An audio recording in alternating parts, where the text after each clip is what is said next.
Glória a Deus, a paz do Senhor Jesus, igreja. Eita glória, que igreja abençoada. Estou tão feliz de estar aqui, de poder retornar a essa casa. E já estou ficando até meio saudosa de sentir que está acabando, pelo menos meus dias aqui. E eu quero agradecer muito, pastor Bruno, pastora Jaslana. Você está muito maravilhosa hoje, hein? Meu Deus. Eu paguei momicão, porque na minha cabeça de brasileiro, o domingo de manhã, inclusive a gente tem um monte de meme lá, que é como a gente vai domingo de manhã e como a gente vai domingo à noite. Nem parece a mesma pessoa. E não sei, ficou na minha cabeça aquela coisa meio escola bíblica dominical de antigamente, sabe? Meti meu tênisinho, minha jaquetinha, crente que eu estava abafando. Quando eu vi os irmãos saindo do carro, eu falei, Jesus, o que houve aqui, Senhor?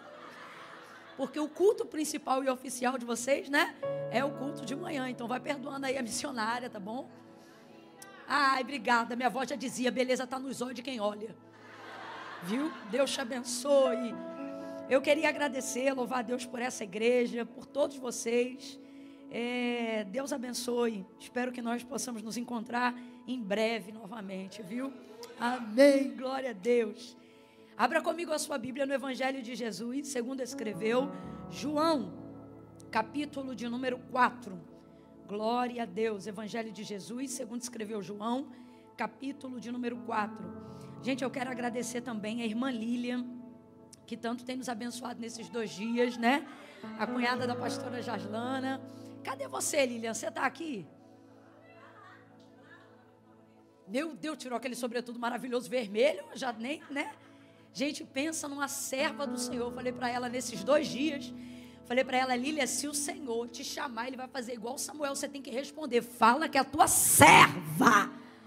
Porque pensa numa pessoa que está servindo aí ao Senhor, nos servindo esses 2 dias. Tudo que a gente precisa. Lília, Deus te abençoe. Eu falei para ela que eu só estou orando pelo marido dela, que ele já deve estar assim, né? Jesus, que mulher é essa que está roubando minha mulher de mim? Traga minha mulher de volta e ela vai ser devolvida, viu? Mas até lá, como ela tem nos servido em amor, em honra, porque é uma coisa que a pastora Verbênia falou aqui, e gente, pausa para a pastora Verbênia. A gente esquece. Não, esquece. Vocês já estão acostumados, né? Vocês estão pensando que isso aqui é todo dia, em todo lugar? Né? Não, vocês desfrutam desse privilégio, o Senhor nos abençoou nessa manhã. Que palavra, que mulher de Deus. Tenho que vigiar, senão vira uma idolatria. Deus te abençoe, pastora Vermelha.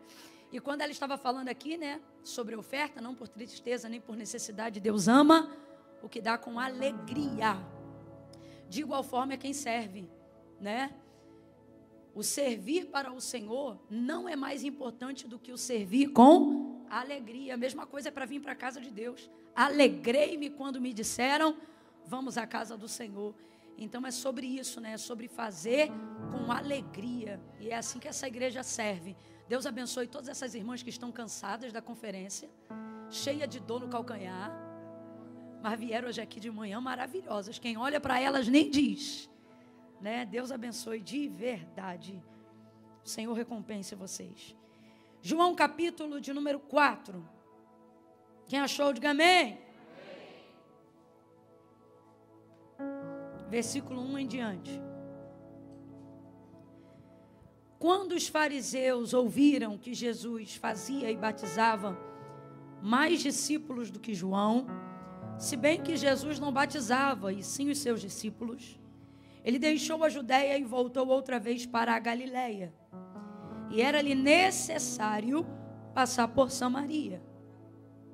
Chegou, pois, a uma cidade samaritana chamada Sicar, perto das terras que Jacó dera a seu filho José. E estava ali a fonte de Jacó. E Jesus, cansado da viagem, assentou-se junto à fonte, e era quase a hora sexta. Nisto veio uma mulher samaritana tirar água. Jesus lhe disse, dá-me de beber. E seus discípulos tinham ido à cidade comprar comida. Disse-lhe então ele à mulher samaritana, como sendo tu judeu, pede de beber a mim, que sou mulher samaritana, pois os judeus não se comunicavam com os samaritanos. Respondeu-lhe Jesus, se tu conheceras o dom de Deus, e quem é o que te pede, dá-me de beber, era tu que lhe pediria, e ele que te daria água viva. Disse-lhe a mulher: Senhor, mas tu não tens com que tirá-la, e o poço é fundo. Onde, pois, tem água viva? És tu maior do que nosso pai, Jacó, que nos deu o poço do qual ele próprio bebeu, bem assim os seus filhos e o seu gado? E respondeu Jesus: todo aquele que beber desta água tornará a ter sede, mas aquele que beber da água que eu lhe der, nunca mais terá sede. Pelo contrário, a água que eu lhe der fará nele uma fonte que jorra para a vida eterna. Então disse-lhe a mulher: Senhor, me dá dessa água, para que eu não tenha mais sede e nem precise vir aqui tirá-la. E Jesus lhe disse: vai, chama teu marido e vem cá. E ela respondeu: eu não tenho marido. E disse-lhe Jesus: tens razão em dizer não tenho marido, pois tu já tiveste 5 maridos, e o que tens agora não é o teu marido. Isto disseste com verdade. Então lhe disse a mulher: Senhor, vejo que és profeta. Nossos pais adoraram neste monte, mas vós, os judeus, dizem que é em Jerusalém o lugar que se deve adorar. Jesus lhe disse: mulher, crê-me que a hora vem em que nem neste monte nem em Jerusalém adorareis ao Pai. Vós, samaritanos, adorais o que não conheceis, nós, judeus, o que conhecemos, pois a salvação vem dos judeus. Mas vem a hora, e já chegou, em que os verdadeiros adoradores adorarão ao Pai em espírito e em verdade, pois o Pai procura os tais que assim o adorem. Deus é espírito, importa que os que adoram o adorem em espírito e em verdade. Diga amém por essa palavra. Se assente glorificando a Deus aí nessa noite, nessa manhã. Você não me ouviu não, se assente glorificando a Deus. Isso, glória a Deus. Aleluia. Glória a Jesus. Quando você faz o que precisa ser feito,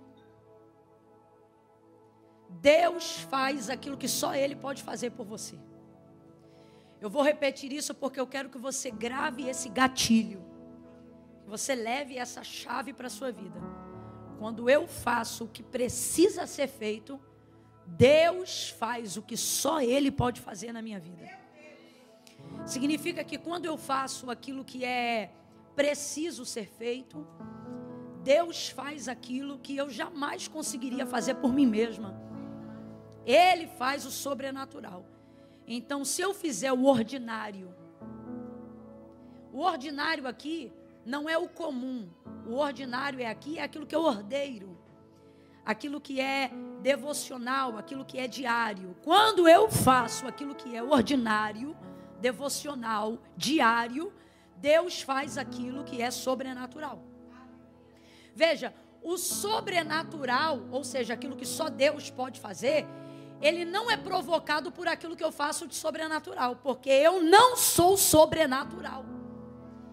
E às vezes a gente é tendencioso a acreditar que se eu for além das minhas condições, além das minhas possibilidades, sempre entregando o máximo no sentido de estar rompendo com os meus limites diariamente para favorecer ao Senhor, eu vou conseguir mover a mão de Deus em meu favor.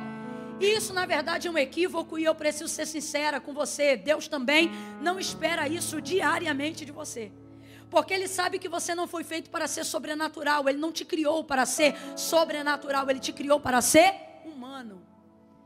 Quando Ele nos criou e soprou em nossas narinas, fazendo isso através do primeiro homem, Ele não nos criou para sermos sobrenaturais. E soprou em suas narinas o fôlego de vida e o homem foi feito alma vivente. Você não é sobrenatural, você é ser humano. Vem comigo, você não é sobrenatural, você é ser.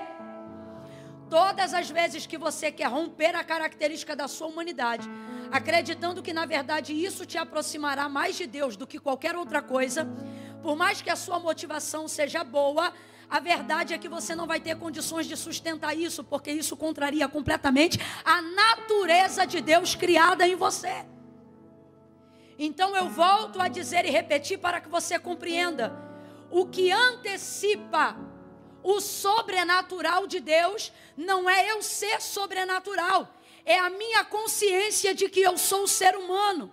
Compreendendo o que disse Paulo, por exemplo, quando ele disse, uma vez que humanamente falando ele estava sendo castigado, disciplinado, haja vista a grandeza das revelações sobrenaturais que recebeu da parte de Deus, visitando e conhecendo coisas que nenhum outro homem antes dele jamais viu, a saber, o terceiro céu, as revelações que Deus ainda não havia contado a ninguém, aquilo que o ouvido humano não ouviu, aquilo que ainda não havia subido ao coração de homem algum. Paulo teve um vislumbre, um acesso disso. E uma das maneiras de Deus proteger sua humildade, uma das maneiras de Deus proteger a sua humanidade, foi permitindo um espinho na carne e um mensageiro de Satanás que de tempo em tempo vinha esbofeteá-lo. E não sou eu que estou criando isso. O próprio texto vai dizer para que ele não se gloriasse por causa da grandeza das revelações que ele havia recebido. Então veja. Aí é a primeira vez que você vai ver o apóstolo Paulo fazendo uma campanha de oração. É a primeira vez. E qual é o motivo ali da sua oração diária? Senhor, me tire esse espinho da carne e não permita com que se aproxime de mim esse mensageiro de Satanás, que de tempo em tempo vem me esbofeteá-lo. Orou uma vez, orou 2 vezes e o Senhor nada lhe dizia, apesar de ouvir todas as suas orações. Orou a 3ª vez e então o Senhor lhe respondeu, dizendo: Paulo, a minha graça te basta e o meu poder.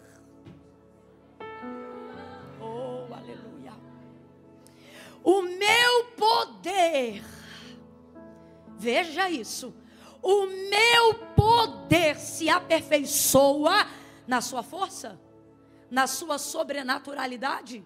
Não, o meu poder se aperfeiçoa na sua. As coisas que mais te inquietam em você, na verdade, são as molas propulsoras que Deus utiliza para te aproximar dele, do altar, da sua presença. Normalmente as áreas da sua vida que mais te afligem, que mais te castigam, também são essas áreas que mais te motivam a buscar mais e melhor a presença de Deus. E é por isso que existem algumas orações que Deus responde, mas não conforme você gostaria acerca das suas fraquezas. Porque se Deus estabelecesse a força completa que você pensa que deveria ter para continuá-lo buscando, a verdade é que provavelmente você o abandonaria. Porque na verdade não é a sua força, é a sua dependência que segue te aproximando de Deus. Sinceramente, nessa manhã de domingo, você acredita que esta é a reunião dos mais fortes? Não é. Esta é a reunião daqueles que reconhecem o quanto dependem. Esta é a reunião daqueles que não conseguem se ver numa segunda-feira sem consultar ao Senhor no domingo. Essa é a reunião daqueles que todas as vezes que se sentem mais fortes quando estão buscando ao Senhor, reconhecem o quanto mais precisam à medida que buscam mais e não menos. Então veja, todo sobrenatural é precedido pelo ordinário, por uma entrega cotidiana. Quando Jesus vai ser assunto aos céus, antes disso, ele deixa uma palavra para os seus discípulos. Ele diz: ficai em Jerusalém até que do alto sejais revestido de... Agora veja como a manifestação desse poder de Atos dos Apóstolos capítulo 2, ou seja, a descida do Espírito Santo para revestimento de poder, porque batismo no Espírito Santo não é o privilégio de falar em línguas, mas o batismo do Espírito Santo ele vem para revestimento de poder. Jesus não quer testemunha fraca. Quando eu digo fraca, é porque o testemunho dele só é validado pela manifestação de poder. Pessoas incrédulas só recebem o evangelho através da manifestação de poder. O batismo do Espírito Santo foi para isso, revestimento de poder. Olha a orientação de Cristo: ficai em Jerusalém. E eles já eram cristãos? Já. Mas ficai em Jerusalém até que sejais revestido de... Aí olha a continuidade do texto: e ser-me-eis testemunhas. Ou seja, aí vocês estarão autorizados, legitimados a compartilharem com os outros aquilo que vocês de mim receberam. Poder. Ser-me-eis testemunha, Judeia, Samaria e até os confins da terra. Mas até que do alto sejais revestidos de poder, ficai em Jerusalém. Atos dos Apóstolos, capítulo 1, Jesus é assunto aos céus. Depois que ele é assunto aos céus, o povo começa a se sair dali, aonde vê a assunção de Jesus Cristo, e se reúne pela primeira vez na casa de Maria, aonde na verdade é a casa de João, que passou a receber Maria como se fosse sua mãe, depois da morte e ressurreição de Cristo, e vão para ali e começam a orar. E então você vai ver os primórdios do que chamamos de igreja primitiva, não mais sinagoga. E aí eles começam a se reunir para orar. O grupo cresce, aumenta, cenáculo e vai-se embora. E ora. Uma das coisas que o texto aponta é que eles oravam todos os dias e repartiam tudo que tinham todos os dias em comum. Então veja, a igreja se encontrava para orar todo dia. E tinha língua no meio deles? Ainda não. Tinha cura no meio deles? Ainda não. Tinha batismo no meio deles? Ainda não. Tinha poder no meio deles? Ainda não. Tinha vibração no meio deles? Ainda não. Tinha efusão no meio deles? Ainda não. Tinha poder de Deus no meio deles? Ainda não. Nenhuma das manifestações que nós acreditamos e caracterizamos como poder de Deus acontecia no meio deles, mas isso não impedia eles de se reunirem para orar todo dia. Completa aí para mim. Eles se reuniam para orar? Abre essa boca, crente. Eles se reuniam para orar? Eles adoravam a Deus? Congregavam? Todo dia. Esse culto que você chama de frio era o culto da igreja primitiva. O culto que você normalmente, sendo pentecostal, não suporta, era o culto da igreja primitiva. Eu estou falando aqui bem rasgado, que é para todo mundo entender. Culto da igreja primitiva, antes da descida do Espírito Santo, não havia manifestação alguma de cura, não havia manifestação alguma de poder. Esse arrepio que você sente, as lágrimas que você derrama, eles derramavam por memória e não por testificação do Espírito. O Espírito ainda não estava presente no meio deles. Então este é o culto mais racional que a igreja já viveu. Um culto motivado somente pela razão e nada pelo Espírito. Agora veja como isto ainda assim era o suficiente para cumprir a profecia. Como isto ainda assim era o suficiente para Deus manifestar o seu poder. Eu não sei quanto tempo demorou, porque a palavra de Deus não precisa a utilização do tempo até que a promessa se cumprisse e o Espírito Santo descesse sobre a igreja. Agora, o que a palavra de Deus precisa sobre este tempo é que era todo dia, sentindo ou não, oravam todo dia, sentindo ou não, buscavam todo dia, gostando ou não, oravam todo dia. Sabe o que é isso? Uma força natural em todo homem para seguir um objetivo.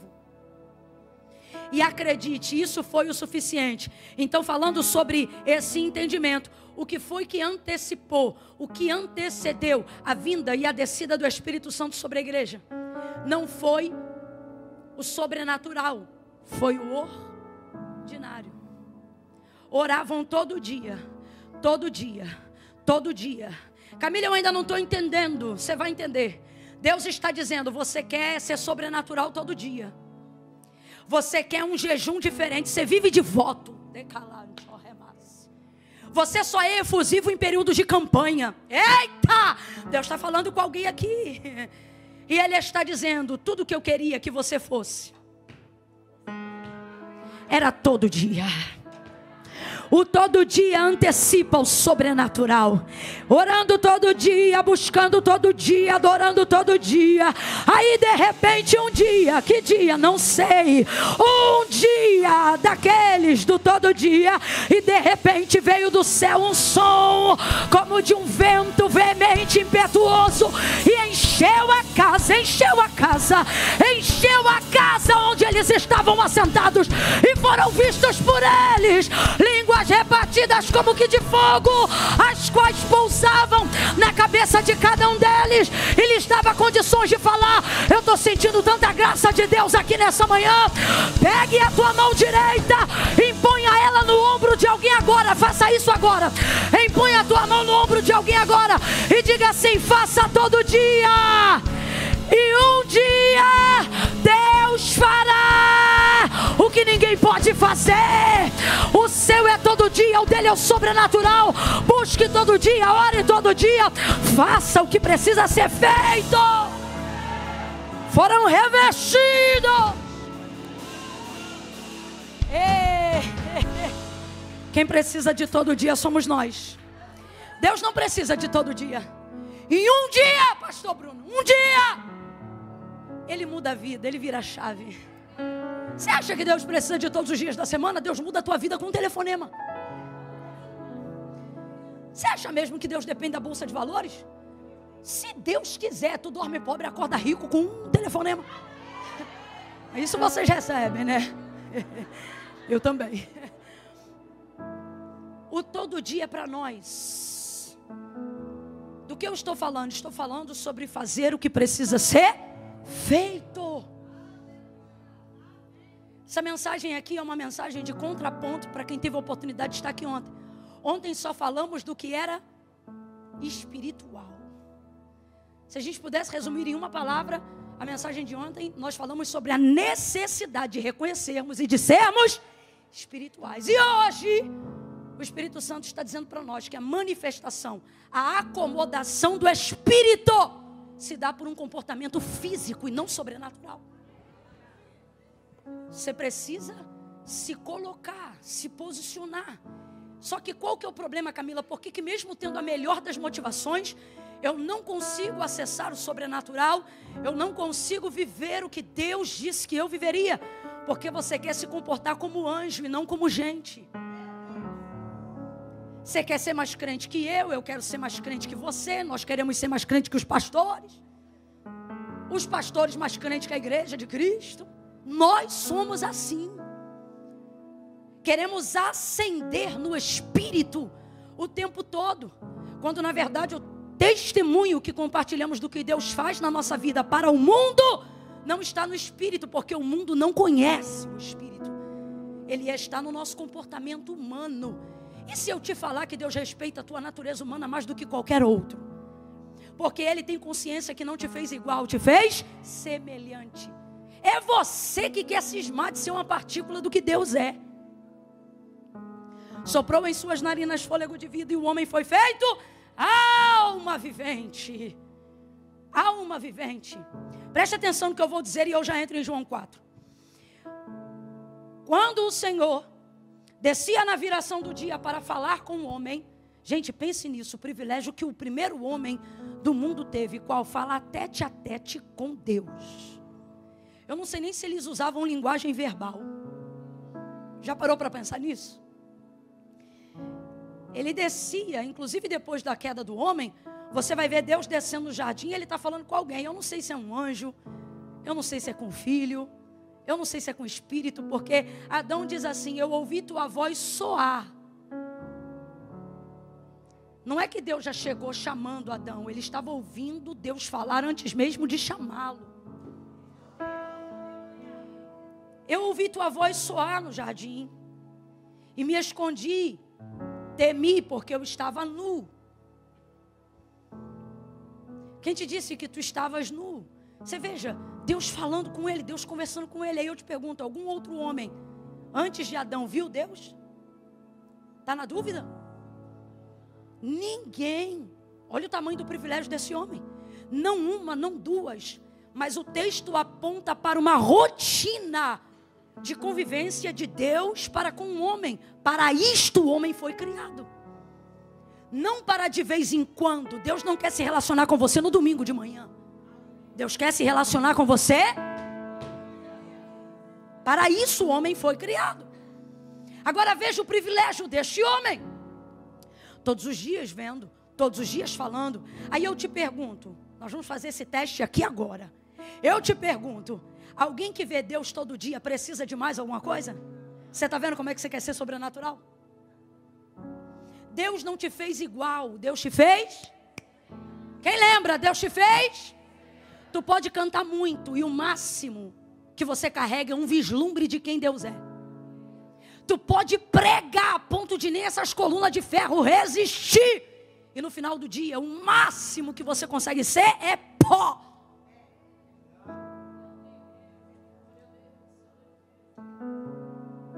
A gente olha para o contexto bíblico e vê Deus falando com o homem todo dia.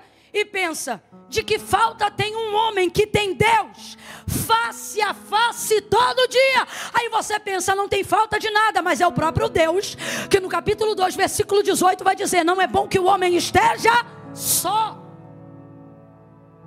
Como pode então um homem que vê Deus todo dia? Isso aqui é para provar para vocês que sua vida pode ser cheia de Deus. Ela não exclui as suas necessidades humanas. E eu não estou falando de pecado. Eu estou falando de rotina, de vida devocional, de entrega.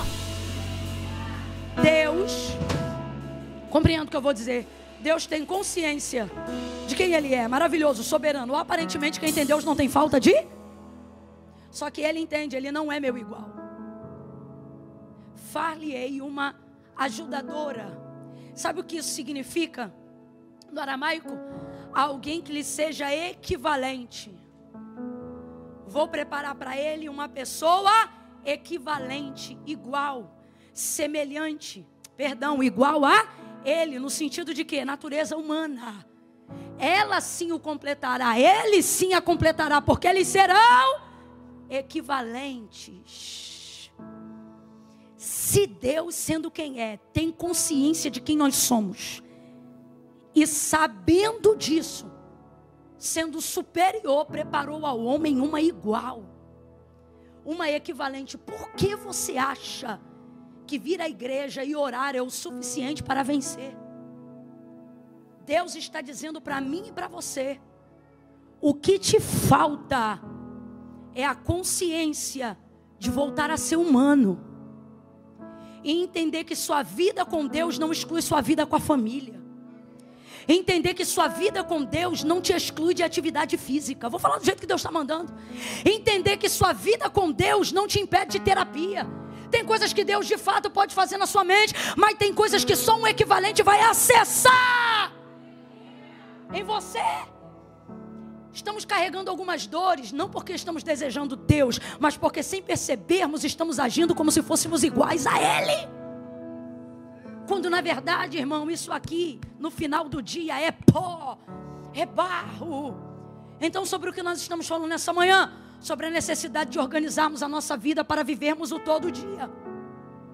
O que manifestará o sobrenatural de Deus na nossa vida não é o nosso sobrenatural, é a nossa rotina devocional e ordinária. Deus trouxe você hoje aqui, Ele está te dando uma linguagem prática. Ele não está dizendo sinta isso, Ele está dizendo faça isso. Programe a sua semana. A frase de uma amiga minha mexe muito comigo. Ela diz assim: quem não programa sua semana já planejou fracassar naquela semana. Isso é uma realidade. Isso é uma realidade. Deus está dizendo aqui a você: organize-se. Organize-se. O que João 4 tem a ver com isso? Tudo. Jesus é o Filho do Deus vivo. Aparentemente, o que Ele precisaria fazer? Aparentemente, nada. Porque nada que Ele faça ou deixe de fazer muda quem Ele é. Ele é o Filho do Deus vivo. Ele é Deus também. Mas olha como João apresenta. Ele apresenta dizendo que Jesus vai deixar a Judéia e vai outra vez para a Galileia. E eu amo a narrativa do versículo 4. Ele vai fazer isso porque era necessário passar por Samaria. Tem como a gente colocar João 4, versículo 4 aí, por favor, na tela? Deixa eu ver qual é a versão que vocês estão usando e deixa eu ver como está escrito. Coloque aí João capítulo 4, versículo 4. Aleluia. Enquanto isso eu vou bebendo água.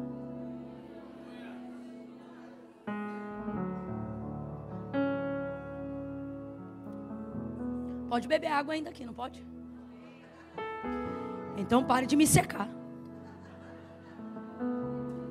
Vai dando glória. E era ali. E era ali. E era ali. Sai, preguiça. Eu estou vendo daqui que tem gente que não abriu a boca ainda. E era ali. Saiu, aleluia. E era ali necessário. Necessidade é igual vontade? O que é necessário? Fazer o que precisa ser? Mesmo quando eu não tenho? E no rodízio é necessidade? Não. Ninguém vai no rodízio porque precisa. A gente vai no rodízio porque deseja. Primeiro bife de picanha já sacia a fome. Mas por que a gente aceita o segundo? Porque vem no alho. O terceiro, porque vem defumado. E etc, etc, etc. Então isso não tem a ver com vontade, isso tem a ver com necessidade. É diferente, são coisas diferentes. O que é vontade? Vontade é fazer o que eu desejo. Agora eu te pergunto, tudo que desejo posso fazer? E tudo que desejo, e tudo que devo fazer, quero fazer? Quem aqui acorda cedo para trabalhar? Cedo. Deixa eu saber qual é o cedo da América. 5 da manhã? É, o povo aqui trabalha direitinho. Tem alguém aqui que acorda 4? Jesus de Nazaré, 4? 4? Tem muita gente trabalhando. Rapaz, vocês trabalham mesmo, né? Louvado seja Deus. Acordei por um tempo também esse horário. Acordo até hoje, mas não mais todo dia. 4 da manhã, fala a verdade, filha. Quando desperta que horas? 3h40, 3h30, que hora desperta? 3h50. Aí vamos lá, desperta. Ela levanta assim.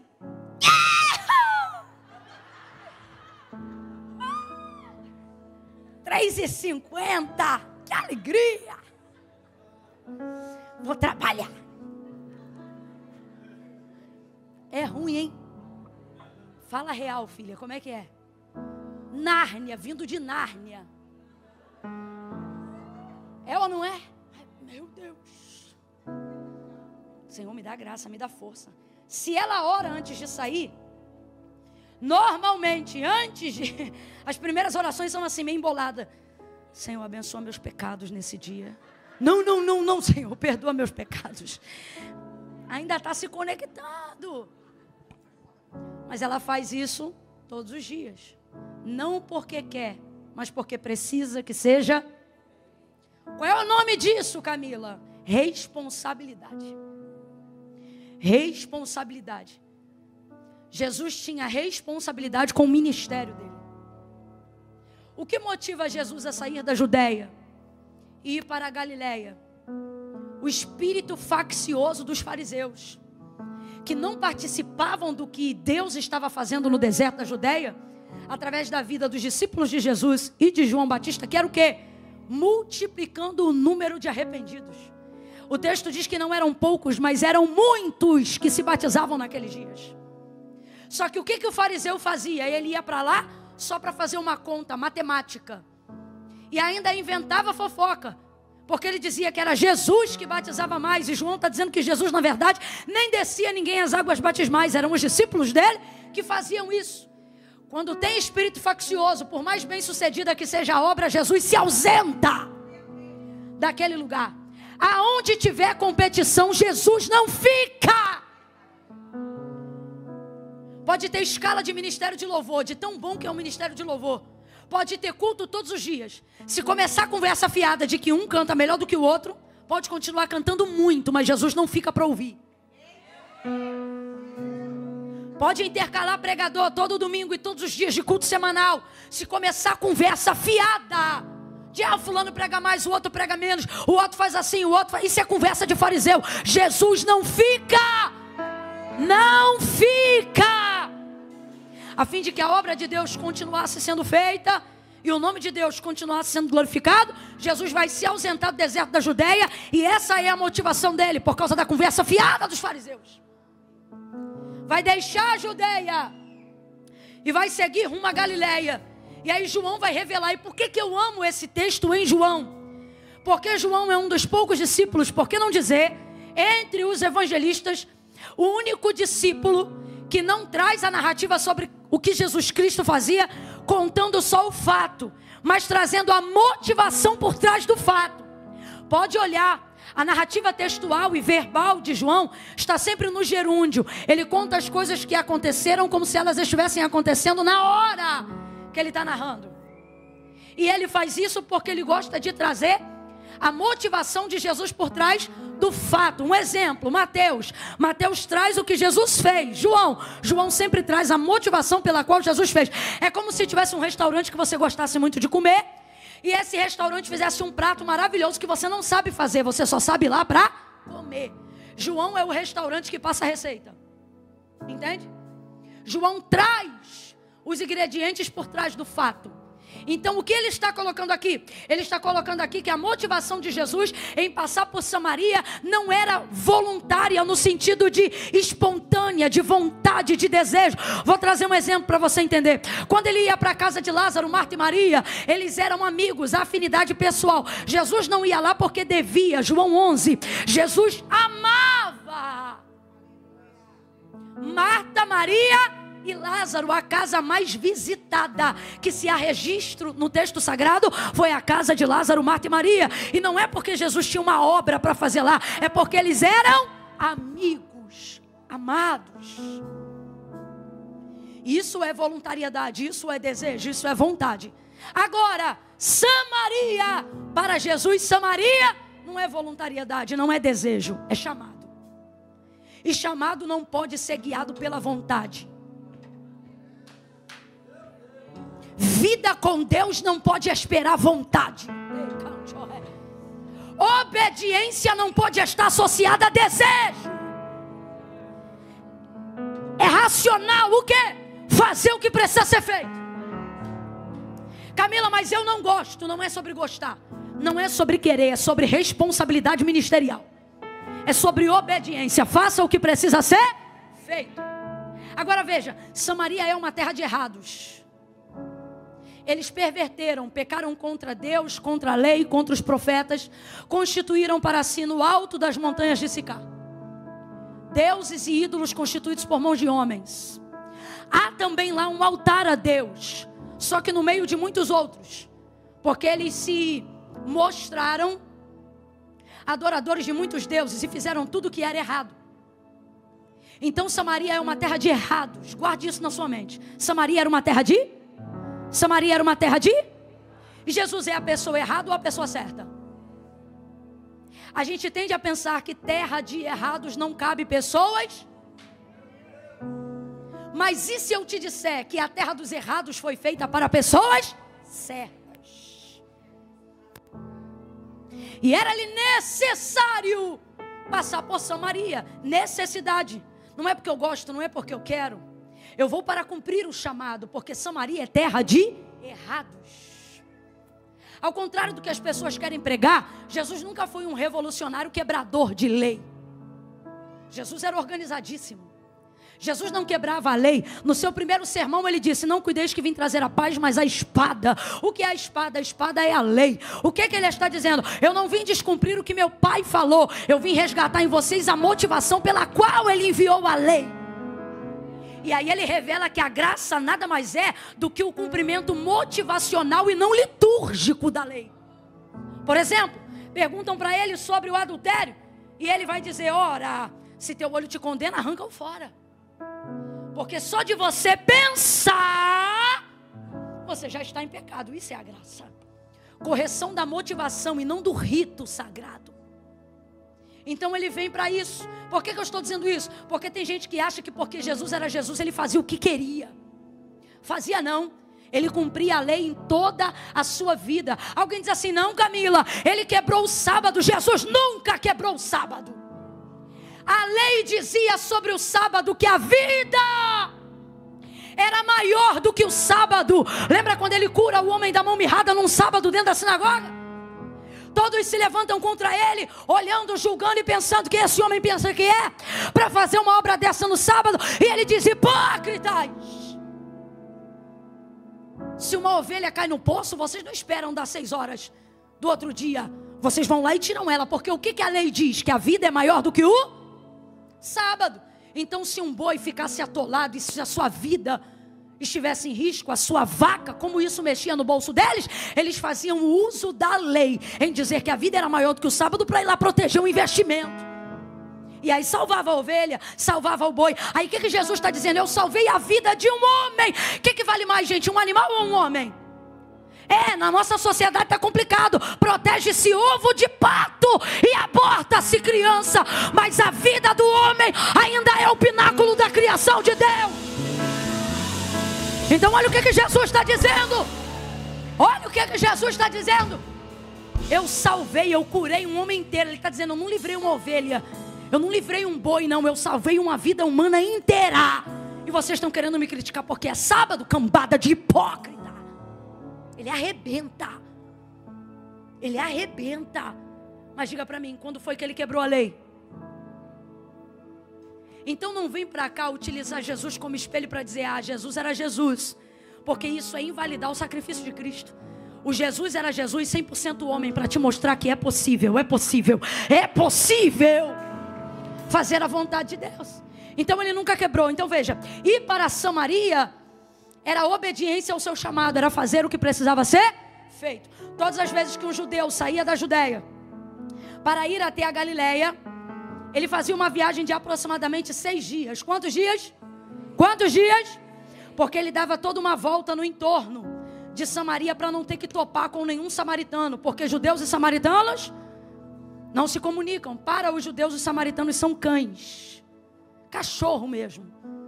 Eles não são tratados como raça humana. Eles não são tratados como gente. Entenda isso com propriedade. Para um judeu, um samaritano e um cão é a mesma coisa. Um cão de rua. Então olha isso. O judeu acrescenta 3 dias em uma viagem. Ou seja, ele faz uma viagem que poderia durar 3 dias em 6 dias. Só para não ter que topar com nenhum samaritano. Agora diga para mim, aonde você leva mais mala? Uma viagem de 3 ou de 6? Você precisa de mais dinheiro para uma viagem de 3 ou de 6? Mais roupa para uma viagem de 3 ou de 6? 6 dias. Então presta atenção. Quando Jesus conta a parábola do samaritano, do bom samaritano, ele nada mais está traduzindo a trajetória típica de um judeu para chegar na Galileia.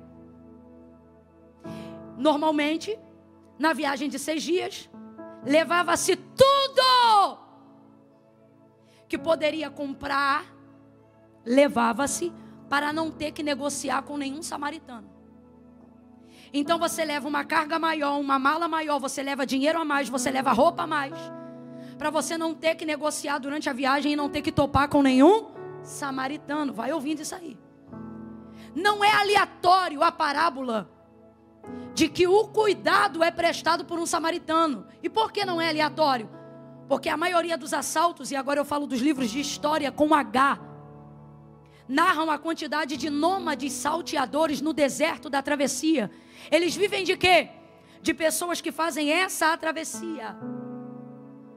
Porque eles sobrevivem da carga do outro. Vai ouvindo. Os salteadores desse caminho sobrevivem do que o outro leva. Então, quanto maior a carga, maior a viagem. Quanto maior a carga, maior lucro tem o salteador.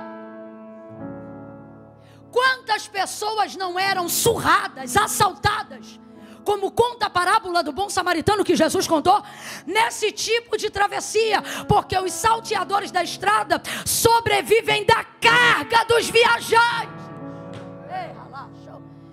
Alguém já está entendendo a aplicação espiritual?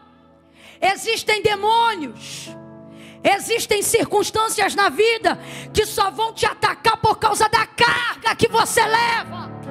Agora veja, o que trazia sobre eles o agravo, o peso da carga. Eu tenho que levar muito porque eu não vou passar em Samaria, então eu acabo levando tudo. Tem gente aqui que está pesado porque está ignorando Samaria. Está pesado porque não quer passar na terra dos errados. Está pesado porque não quer ligar para quem tem que ligar. E por que não? Porque eu não tenho vontade. E por que eu não tenho vontade? Porque você acha que a sua vida pode ser guiada por vontade. E o Senhor está dizendo, dos errados eu não espero nada, mas de você eu espero um posicionamento diferente. De você eu espero um comportamento diferente. Veja, eu disse e repito, Samaria é terra 2? Samaria é terra 2? Aí você fica assim, foi ele que me ofendeu, ele que me ligue. Foi ela que me entristeceu, então ela que peça perdão. E você está esperando o errado se consertar? E o Senhor te trouxe aqui nessa manhã de domingo para dizer: dos errados eu não espero, mas de você eu estou esperando um comportamento diferente. Senhor, mas eu vou falar, foi ele que me abusou, foi ela que me deveu. E o Senhor está dizendo: é por isso que ela está na terra 2, mas você no caminho dos certos. Nessa manhã Deus nos trouxe aqui para dizer: faça o que precisa ser feito. E o que precisa ser feito? Você precisa parar de ignorar Samaria. Você precisa parar de acreditar que porque os samaritanos são errados, eles devem vir até você. Deus te trouxe hoje aqui para dizer: deles eu não espero nada, mas de você eu quero que você pare de levar essa carga, porque ela só está favorecendo o inferno. Ela só favorece os salteadores do caminho. Posso lhe dizer?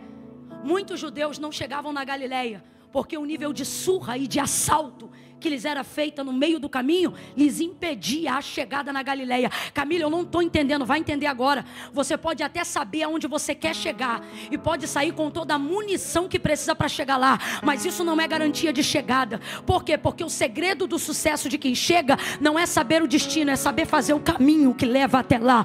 Jesus nunca disse: eu sou o destino. Sabe o que ele dizia? Sou o caminho. É o caminho que determina quem chega. Segunda coisa, não é sobre chegar, é como você chega. Eu conheço gente que chegou e chegou tão arrebentado que não teve força para comemorar. Chegou, mas chegou sem família, não teve com quem celebrar. Chegou, mas chegou com tantos problemas emocionais que o dom não lhe respalda a vida social. O que é isso? Só funciona com o microfone na mão. Tire o microfone da mão dele. E você não aguenta conversar com ele depois do culto.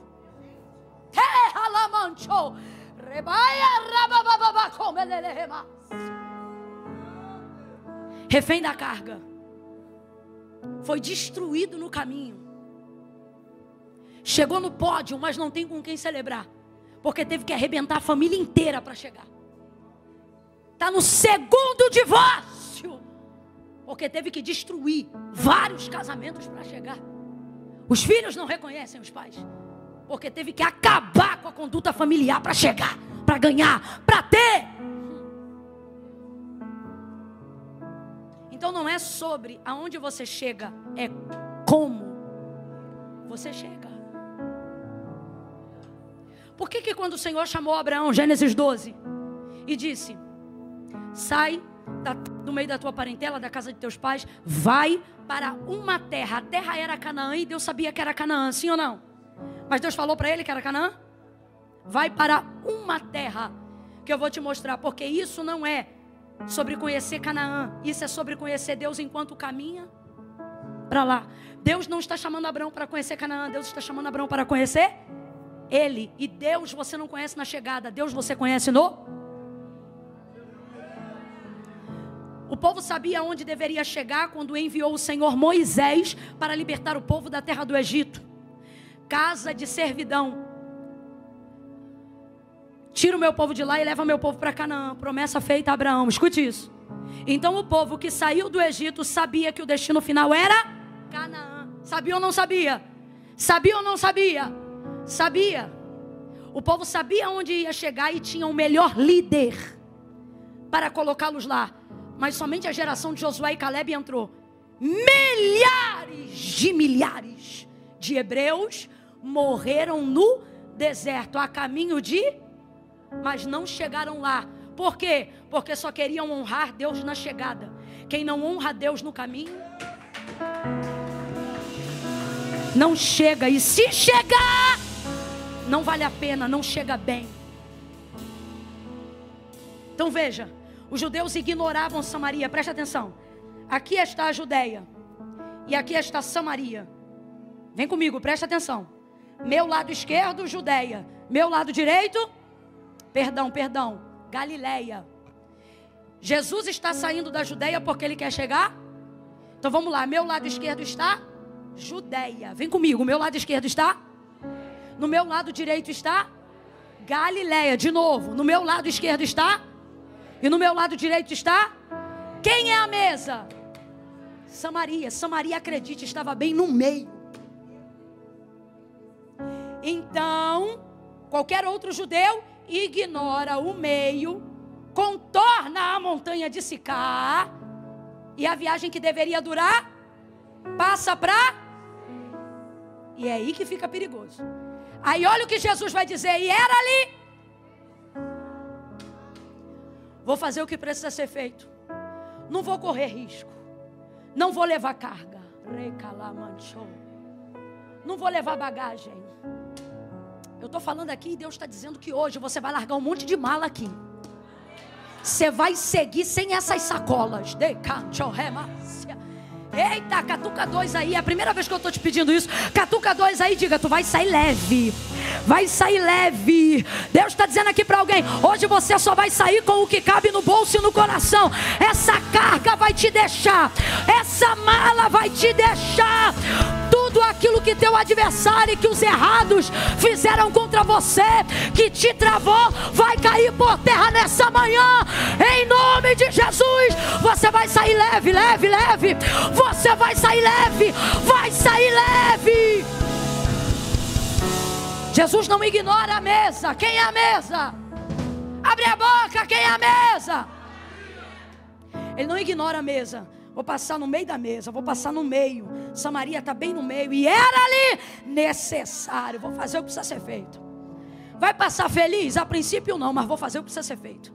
Vai passar alegre? A princípio não, mas vou fazer o que precisa. E já que é para ser feito, vou fazer direito. Não é porque precisa ser feito que você deve fazer de qualquer maneira. Já que você tem que fazer, faz direito.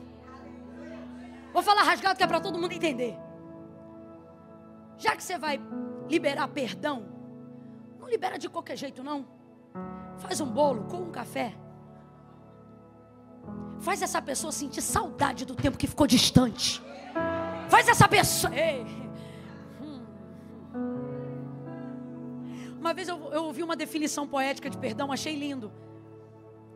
Eu não sei quem disse, mas é um diálogo entre o ofensor e quem perdoa. E aí alguém pergunta assim: o que é o perdão? E a resposta é o perfume que as flores exalam quando estão sendo esmagadas. Eu achei isso muito bonito. O perdão é bem isso. Já que você tem que fazer, faz direito. Deus está dizendo para alguém aqui, já que você vai passar uma última vez na vida de alguém, passa deixando perfume. Passa deixando saudade. Não passa deixando ódio. Já que vai fazer, faz direito. Chega Jesus cansado da viagem. Porque fazer o que precisa ser feito não é porque é da vontade de Deus que vai ser fácil não, tá? Olha o que o texto diz, que Jesus chegou cansado da... Isso é porque a viagem dele está curta de 3 dias. Então você imagina como é que ficava quem dava volta na montanha de Sicar. Chegou, sentou no poço. E é uma das cenas mais lindas, porque é a primeira vez que você vai ver uma fonte em cima de um poço e não embaixo. Jesus sentou em cima do poço e ficou esperando ela chegar. Que humildade. Aí eu te pergunto, você realmente acha que tua agenda é mais ocupada do que a do Filho de Deus? Que não pode sentar e esperar uma oportunidade de falar com alguém? De tratar um assunto, de liberar um perdão? Deus está falando diretamente com alguém aqui. Sentou e esperou. Eu tenho um pastor que quando ele liga para a gente, se a gente não atender, e como ele é muito ocupado, muito conhecido, se você não atender ele, na primeira vez que ele te liga, só atender ou retornar na segunda, ele não dá nem alô, ele já te atende dizendo assim, então você é mais ocupado do que eu. E a gente morre de vergonha, porque não é, a gente não é, por mais ocupado que seja, não é, não, que isso, meu pastor. Jesus está dizendo aqui para alguém, então quer dizer que você é mais ocupado do que eu? Me mostre outra pessoa que em 3 anos e meio revolucionou a terra, a ponto da história ter que ser acompanhada entre AC e DC, antes de Cristo. Você pode conhecer gente que fez isso em 100 anos, mas em 3 anos e meio? Jesus está dizendo, que agenda é essa sua, que tem menos tempo do que a minha? Organize suas prioridades. Jesus senta no poço e espera essa mulher com tanta humildade. Com tanta humildade. Ela vem e ele vai dialogar com ela. E eu vou pular o diálogo. Você lê o diálogo comigo. E vou aqui para o mais importante. Chegou em Samaria. Samaria é lugar de passagem, sim ou não? Quem lembra? Quando ele saiu da Judéia para chegar aonde? Então Samaria não é lugar de destino final. Samaria é conexão. Quem é que já pegou conexão? Você para lá, espera mais horas, daqui a pouco vem outro avião, ônibus, não sei qual é a sua conexão, sua baldeação. E aí você segue destino final. Samaria é lugar de conexão. Samaria é lugar de passagem. Vamos terminar juntos. Samaria é lugar de... Olhe para mim. Não dê tanto valor no sentido de pensar, Camila, vai ser muito difícil passar lá. Você tem que entender que lá não é lugar de destino final. Lá é lugar de...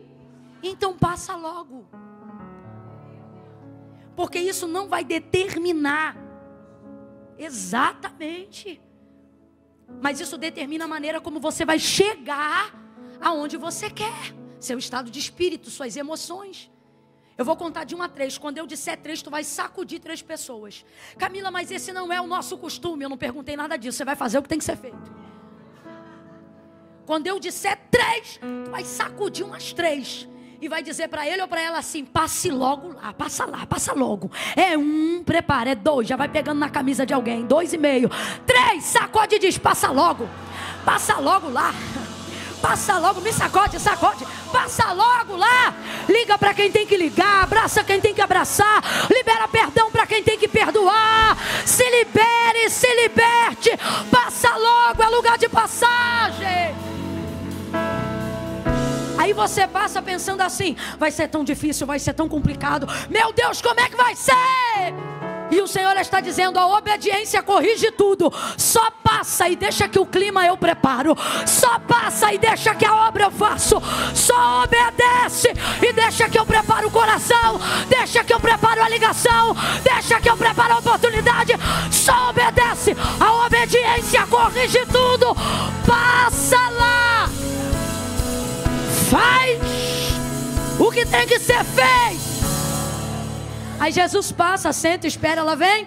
Ele conversa com ela e ele vai salvá-la. Ele aceita o arrependimento dela. Ele perdoa ela. O que ela precisa? Ela precisa de um sacerdote, ela precisa de um cordeiro e ela precisa de um altar. Para que ela seja liberada. Por isso Jesus diz, salvação vem dos judeus. O que ele está dizendo? Se você quisesse perdão pelo teu pecado, você tinha que ir no templo. Mas olha a situação dela. No templo ela não pode entrar porque ela é samaritana. E no monte é Deus que não recebe. Olha a sinuca de bico. Por isso que Samaria é uma terra de errados. Entenda, os errados que erraram contigo estão num dilema que você não sabe.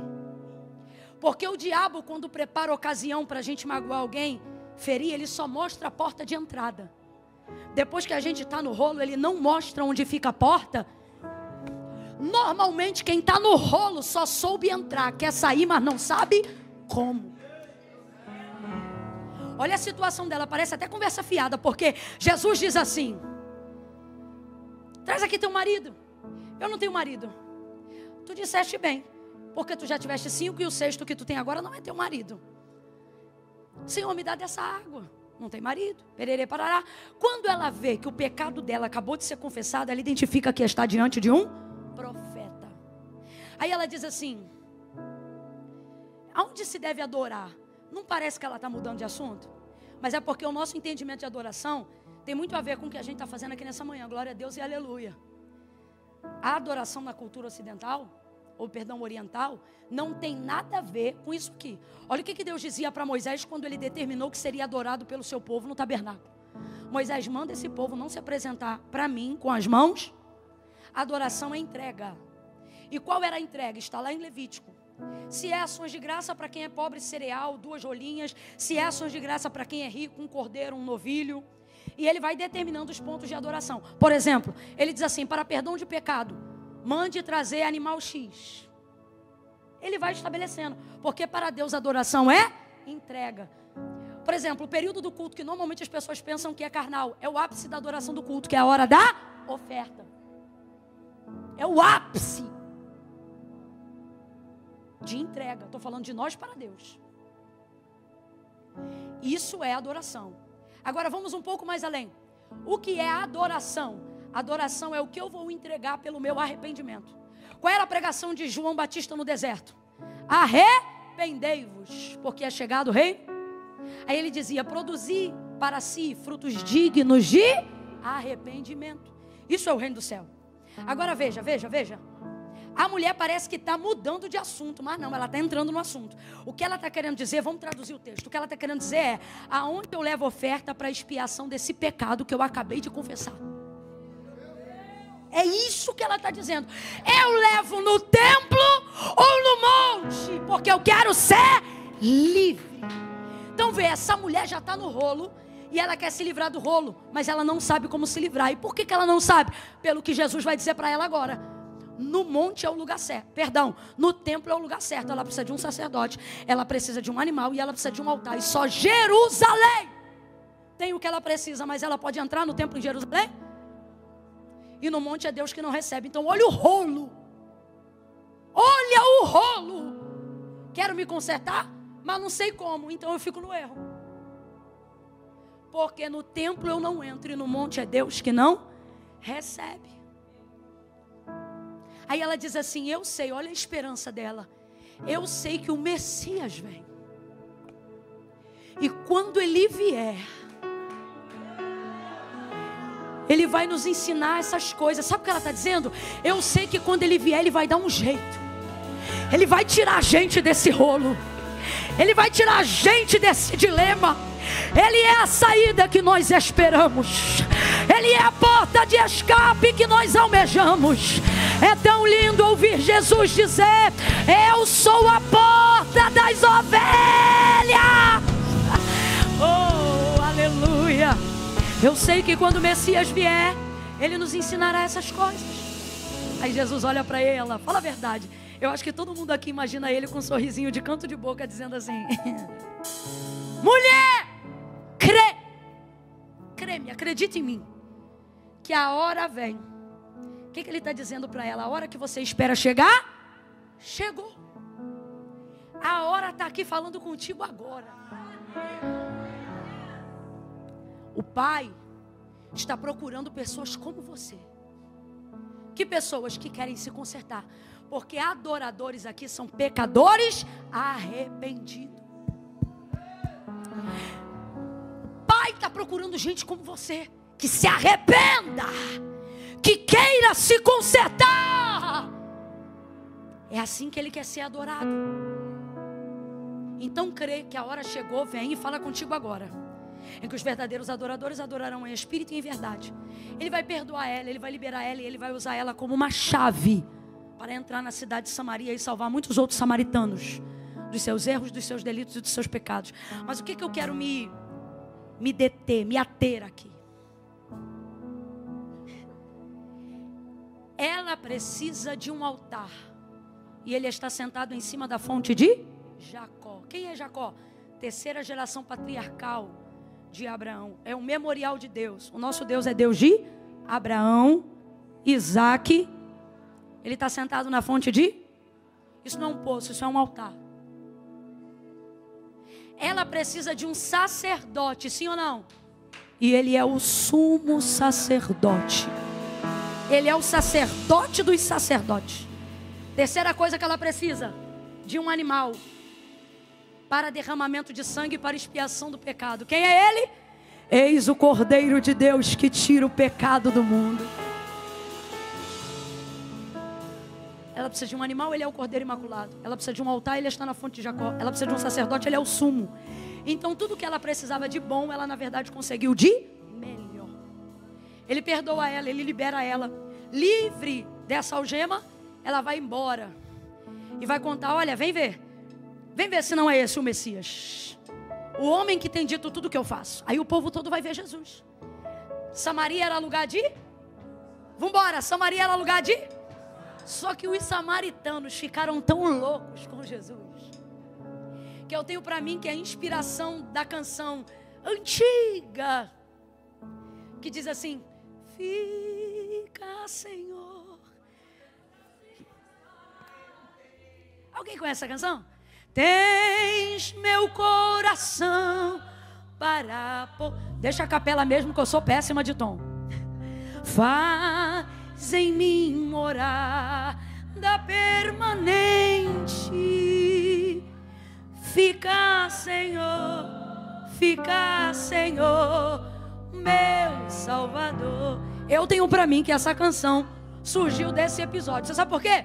É Jesus dizendo: tô indo para Galileia, tenho que ir embora. E os samaritanos dizendo: não, vai jantar com a gente hoje. O Senhor está dizendo: obedece, faz o que tem que fazer, e eu vou te mostrar que o lugar que você pensou que ia ser uma desgraça vai virar lugar de festa. Gente que você pensa assim: se eu falar com fulano vai dar desgraça. E o Senhor está dizendo: se você falar com ele, eu restauro a amizade.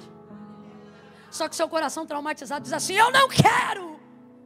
E o Senhor diz assim: só me obedece, faz o que tem que ser e deixa que eu cuido da tua família. O lugar de passagem que você pensava assim: já que eu vou passar correndo. Olha o que os samaritanos fizeram: Senhor, fica com a gente hoje. Aí o texto termina dizendo assim, que ele dormiu lá aquela noite e ficou mais a metade do outro dia inteiro. Gente, a gente só fica num lugar assim. Quem aqui é aquela família aglutinada que a pessoa vem visitar e diz assim: não, na hora do almoço eu vou embora. Aí a pessoa fica pro café. Exatamente. Aí você toma o café, a pessoa: mas uma hora dessa, bora jantar, uai. Aí a pessoa janta e conversa: ih, tá muito tarde para você ir, estica aí, amanhã tu vai no café. E aí vai ficando. Assim que os samaritanos fizeram com Jesus. E Jesus podia ter ido embora, mas foi? Foi não. Porque lugares de passagem podem ser surpreendentes. Ficou lá. E aí depois foi embora. Chegou na Galileia. Só que chegou como? Salvando, com amigos, com conexões. Jesus está dizendo: já que você tem que passar, isso, passa fazendo amizade, passa fazendo conexões, passa deixando o que de melhor Deus colocou em você. Eu vou falar bem rasgado: você tem uma atividade para fazer hoje depois do culto. Qual? Não espere uma ocasião perfeita para encontrar alguém que você precisa pedir perdão ou liberar através de um perdão. Casse o telefone dessa pessoa e faça isso hoje. Não espere ter vontade. Você pode ser uma bênção na igreja, mas tem gente aqui que já não fala com o pai há 10 anos. Jesus está dizendo: passa lá, fala o que você tem que falar, libere perdão, passa, deixa o perfume. Camila, mas a pessoa não vai entender nada, mas Deus está entendendo tudo e você também.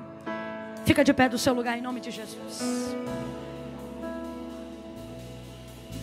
Eu vou fazer uma oração aqui agora e você vai trazer a sua Samaria na sua cabeça. Todo mundo aqui tem uma Samaria. Quem é que você precisa ligar? Com quem que você tem que falar?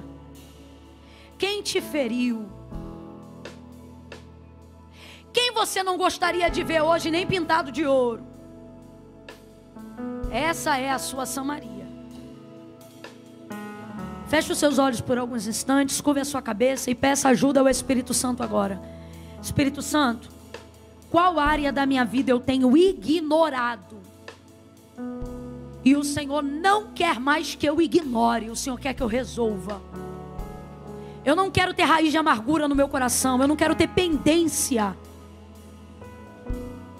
Eu não quero andar por aí pesado, desautorizado, vulnerável aos ataques de Satanás, por causa dessa carga de mágoa, por causa dessa bagagem. Não quero, Senhor. Visita agora a minha alma e me limpa, me limpa. Mas eu sei que tem coisa que eu preciso fazer para ficar limpo. Me diz, aonde está a minha Samaria? Eu preciso fazer o que precisa ser feito. Senhor, me capacita hoje para ligar para quem eu preciso ligar. Essa é a tua oração e eu estou orando com você. Ore comigo também. Senhor, me capacita a ligar para quem eu tenho que ligar, a visitar quem eu tenho que visitar, a liberar perdão para quem deveria me pedir perdão. Senhor, me dá graça Comece a pedir somente isso. Peça ao Senhor graça. Senhor, me dá graça. Senhor, me dá graça, me dá graça. Não deixe-me demorar em atender o teu comando. Assim que o culto acabar, Senhor, no pátio mesmo da igreja, no hall da igreja, dentro do carro mesmo com o motor desligado, me ensina a passar lá hoje. Eu preciso passar lá hoje, ainda hoje antes da meia-noite, ainda hoje antes da meia-noite, ainda hoje antes da meia-noite. Me conduz até a minha Samaria.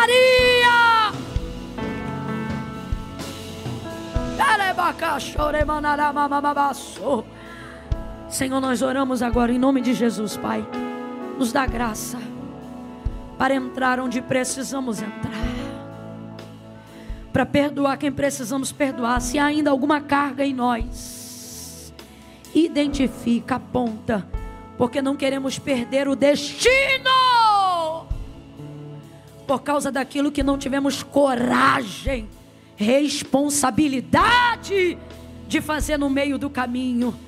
Nós oramos agora te pedindo essa ajuda, mas também fazendo contigo esse compromisso. Ainda hoje, quem se compromete vai orar comigo agora dizendo assim: ainda hoje, antes da meia-noite, eu vou passar em Samaria. Em nome de Jesus. Diga amém. Amém. Deus te abençoe. Pastor Bruno. Passa lá, passa logo. Passe depressa. Olha para um ou dois aí e diz: não demore. Não demore. Passa logo. Passe logo lá. Eu estou tomada de um temor tão grande aqui. Você acredita que eu pensei que eu já tinha resolvido tudo que eu tinha para resolver em Samaria? E na hora que eu estou orando aqui, Deus me deu um nome. Ai, que raiva. E Ele está dizendo: passa lá. Passe depressa. Viu? Deus também te deu um nome. Camila nem precisou dar. Pode vir, pastor. Porque eu carrego esse nome aqui, ó, na cabeça. De vez em quando eu amaldiçoo ele. Passe lá. Senão você não vai chegar onde Deus disse que você chegaria. E se chegar, não vai ser como você sonhou. Amém ou não amém? Um beijo no seu coração. Deus te abençoe.